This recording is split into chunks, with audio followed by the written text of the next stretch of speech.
Dompet buat lebaran udah siap, tapi tunggu dulu. Ada satu ketakutan yang kayaknya selalu menghantui para investor kripto tiap tahun. Harga bakal terjun bebas karena semua orang pada jual aset buat mudik. Pertanyaannya, apa benar kita harus ikutan panic sell sekarang? Nah, ini nih pertanyaan utamanya. Apa benar ada yang namanya bandar mudik yang siap-siap ngebanting harga aset kita semua? Oke, daripada cuma katanya-katanya, mending kita bedah aja mitos ini pakai data yuk. Oke, kita mulai dari bagian pertama. Kita bakal nyelam ke sebuah legenda urban di dunia kripto Indonesia, yaitu mitos bandar mudik. Ini cerita yang muncul tiap tahun loh, udah kayak tradisi aja. Jadi, bandar mudik ini siapa sih sebenarnya?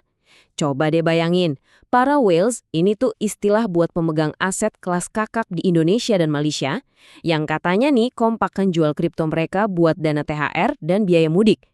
Teorinya sih, aksi jual gede-gedean inilah yang bikin portofolio kita semua jadi merah membara. Eits, tapi tunggu dulu. Setelah dicek, datanya nunjukin cerita yang beda banget. Yang sebenarnya terjadi itu cuma penurunan volume perdagangan musiman. Ya wajar, orang-orang jadi kurang aktif trading karena lagi sibuk nyiapin lebaran. Jadi ini bukan aksi jual yang direncanain, tapi lebih ke pasar yang lagi ikutan libur juga.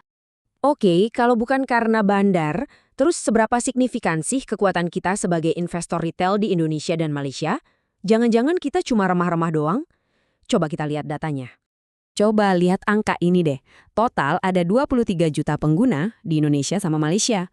Wah, itu lebih banyak dari populasi satu negara Australia loh. Jelas banget kan, kekuatan retail di kawasan kita ini bukan kaleng-kaleng.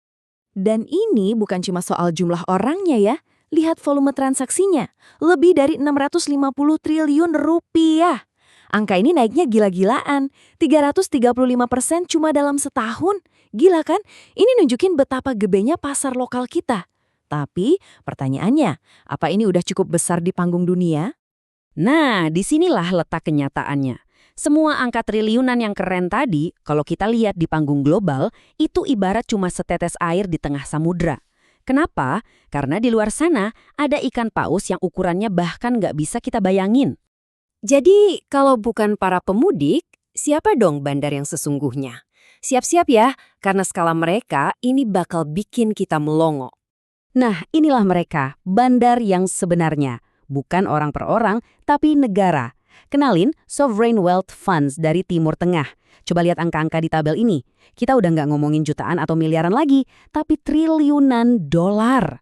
Modal segede inilah yang seringkali datang dari keuntungan minyak selama puluhan tahun yang bisa ngeguncang pasar global. Jelas bukan uang mudik kan? Kutipan ini ngejelasin semuanya dengan sempurna. Ini tuh permainan transfer kekayaan.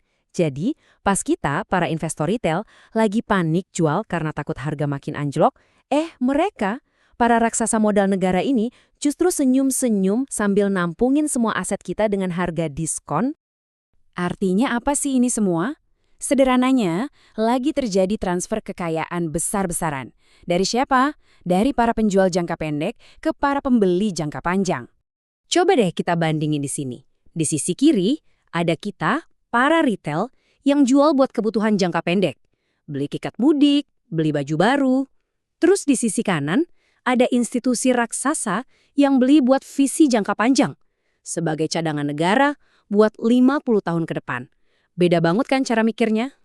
Dan ini bukan cuma teori loh, ini buktinya. Cuma dari Abu Dhabi aja, mereka udah borong lebih dari 1,1 miliar dolar ETF Bitcoin. Itu baru dari satu negara dan satu produk aja. Coba bayangin, totalnya dari semua negara itu. Wow! Jadi sekarang kita makin paham kan, pergerakan pasar itu bukan soal THR, tapi soal geopolitik. Ada kekuatan yang jauh lebih besar daripada sekedar libur lebaran. Emangnya apa aja tuh? Nah, ini dia penggerak pasar yang sebenarnya, yang sering kita lihat di berita-berita utama dunia.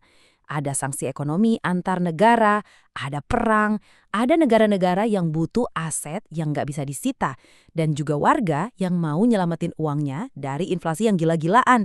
Inilah yang ngegerakin triliunan dolar, bukan jadwal cuti bersama. Contoh paling nyatanya itu Iran. Waktu tensi konflik lagi panas-panasnya, warganya di sana langsung pada rame-rame mindahin uang mereka ke kripto buat nyelamatin kekayaan mereka. Ini jadi bukti nyata kalau kripto itu bisa jadi benteng pertahanan di saat-saat genting. Oke. kita udah tahu siapa pemain besarnya dan apa yang sebenarnya ngegerakin pasar. Sekarang pertanyaan paling penting, terus kita sebagai investor retail harus ngapain dengan semua informasi ini? Ini dia strateginya. Simple aja, ada 3 langkah. 1, manfaatin diskon lebaran. Jadi, pas yang lain pada panik jual, kita justru ngelihat ini sebagai peluang buat beli. 2, berenang bareng ikan paus. Maksudnya, ikutin jejak para raksasa SWF yang lagi sibuk ngumpulin aset. Dan yang ketiga, alihin perhatian kita. Lupain deh gosip bandar mudik dan mulai deh baca-baca berita geopolitik global, karena petunjuk sebenarnya ada di sana.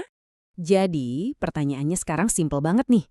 Nanti pas pasar mulai kelihatan merah jelang lebaran, kamu mau ikut-ikutan panik jual bareng yang lain? Atau kamu justru mau ikut belanja bareng para raksasa global? Pilihan ada di tangan kamu. Coba tulis jawabanmu di kolom komentar.